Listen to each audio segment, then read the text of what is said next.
Buenas noches, seguimos analizando la coyuntura este día pues bastante particular donde el Congreso de la República decide casi que por unanimidad retirarle la inmunidad al presidente Pérez Molina. Nos acompaña hoy el defensor de derechos humanos, presidente del Instituto Demos en Guatemala, quien también ha tenido una carrera a nivel diplomático con Naciones Unidas, Frank Larue. Lourdes Hércules Soto Ángel, muchas gracias por acompañarnos, Frank. Han pasado muchas cosas este día. ¿Cuál es tu lectura inicial? Bueno, hay dos lecturas iniciales. Primero, yo sí creo que es un gran triunfo del pueblo de Guatemala. Y como siempre se dice, uno debe saber celebrar sus victorias. El pueblo de Guatemala tuvo una gran victoria hoy. Yo no creo que cambie mucho la coyuntura del país si Otto Pérez tiene inmunidad o no tiene inmunidad. Pero me parece a mí que simbólicamente sí es importante porque el pueblo de Guatemala ganó demostrando su indignación con las movilizaciones pacíficas y lograr que el presidente tuviera que, a pesar de que hace 2 días dio una conferencia de prensa donde diciendo no me voy porque soy inocente y todos son falsedades y la CICIG miente, fue lo que él dijo, hoy se demostró que todo ese su aparataje retórico colapsó. Hoy realmente hasta el Congreso y hasta los partidos políticos que lo han apoyado tuvieron que reconocer por la demanda del pueblo de Guatemala. Entonces, primero es una victoria del pueblo de Guatemala que hay que celebrar. Lo segundo, y ahí sí, yo sí creo que es importante, es también llamar la atención de que esto puede ser un distractor. Y un distractor de la crisis que todavía permanece. O sea, este país está inmerso en una crisis política que no es de hoy, ni solo de este gobierno.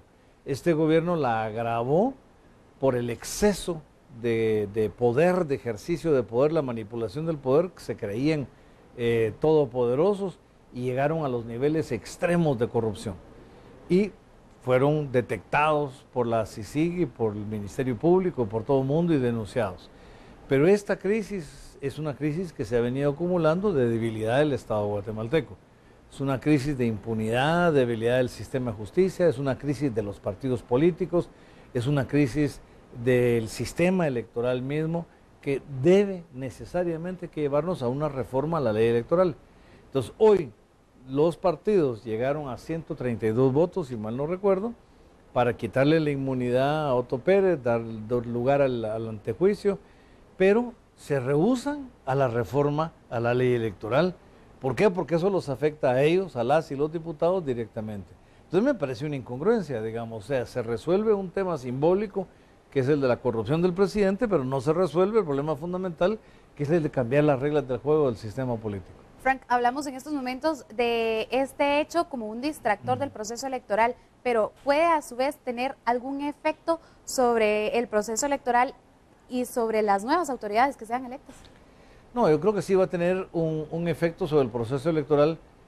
Primero reitero que me preocupa que no se cambien las reglas del juego, digamos, porque, digamos, el próximo gobierno que quede, cualquiera que sea, va a ser un gobierno desafiado en su legitimidad, porque el pueblo de Guatemala ya no cree en la institucionalidad del Estado. El Congreso, la de menos institucionalidad creíble, digamos, ¿no? Pero en el Ejecutivo tampoco, en el sistema de justicia tampoco. Entonces yo sí creo que si no recreamos nuestro sistema electoral, algo que genere confianza en la población a quienes elige, nada ha cambiado, digamos. O sea, se ha hablado, Valdizón incluso habló de convocar una constituyente. Bueno, una constituyente con las mismas reglas del juego nos va a dar un Congreso como el que tenemos hoy. Eso no lo quiere nadie, ¿no? Con líder dominante. Con líder dominando, exactamente. Entonces se vuelve una ficción. Pero donde sí cambia, digamos, la actitud de las elecciones es que el pueblo de Guatemala, creo yo, entendió una lección muy importante. Se volvió mucho más crítico y descubrió el poder de la palabra, digamos. O sea, el pueblo, yo que fui relator de libertad de expresión, hoy te digo que la libertad de expresión tiene un poder político mucho más importante que el que se ha reconocido siempre. Lo vimos en Egipto, lo vimos en Túnez, con resultados muy diferentes. En Egipto no llevó a ningún resultado positivo. Y con mucha más violencia también. Hubo violencia, pero hubo violencia represiva, digamos, que es una violencia que todavía podemos enfrentar acá. Yo tengo la impresión, esperaría estar equivocado, pero tengo la impresión de que estas van a ser elecciones violentas, porque el pueblo de Guatemala sigue manifestándose en contra de los líderes corruptos y las candidaturas corruptos. Tengo el temor de que las elecciones sean violentas. Además, yo les pregunto a ustedes, hoy se supone que, claro, el Tribunal Supremo Electoral tiene que ser un plan de seguridad, etcétera, pero la seguridad la da la policía. La policía depende del Ministerio de Gobernación. El Ministerio de Gobernación es parte del Ejecutivo bajo el presidente Otto Pérez Molina.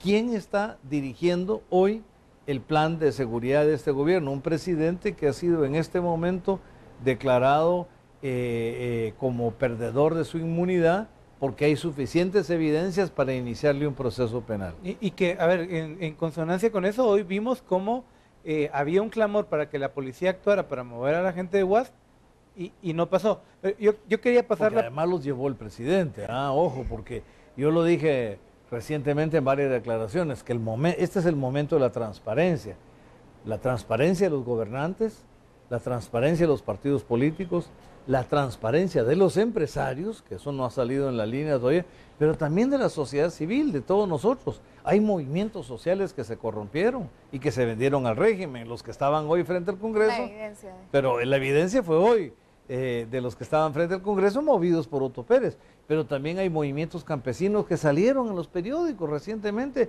firmando un pacto con el presidente. Entonces, perdónenme, pero este es el momento de la transparencia que nos atraviesa a todos en el país. Decías una cosa que me parece interesante, voy a parafrasearte. Parte del pecado original de lo que vemos hoy de Otto Pérez y Roxana Valdetti es que se sintieron todopoderosos y que de hecho ellos mismos le habían pedido a la CICIG que hicieran la investigación en el caso de las aduanas, pero tampoco tenemos en el panorama muy corto candidatos que humildes. Vemos más bien discursos en los que se sienten muy empoderados para poder asaltar el poder. Bueno, pero es que ese es de nuevo el problema de los Hoy se le quitó la inmunidad a un presidente, ojo, y se declaró con lugar el antejuicio. Pero los partidos políticos siguen actuando igual y no cambió nada. Si el problema de la reforma política es, por ejemplo, ¿dónde está la transparencia en las finanzas electorales? Y aquí no estoy hablando de ningún partido, estoy hablando de todos. Ninguno en particular, sino de todos en general.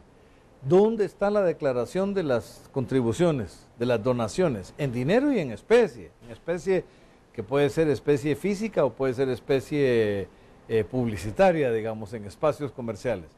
¿Dónde está esa información? Porque hoy la transparencia se debe aplicar a todos. Entonces, los partidos políticos hoy salen como los grandes héroes porque 132 diputados se atrevieron a votar, pero no cambiaron la ley que se les atribuye a ellos. ¿Dónde está la limitación que los diputados debían de ponerse a la reelección? ¿Cuántos diputados tienen años de estar en el Congreso? 5 y 6 periodos. De hecho, pareciera que esta es la primera ocasión en la que realmente están atendiendo al clamor de la población. De la población, exactamente. Entonces, yo lo que me temo es que aquí estamos viviendo un régimen no de inmunidad, de inmunidad sí que tienen los diputados, pero de impunidad que también tienen. ¿Por qué Guatemala tiene un listado de obras para discutir con los diputados? ¿Por qué tienen que meterse a la ejecución de obras?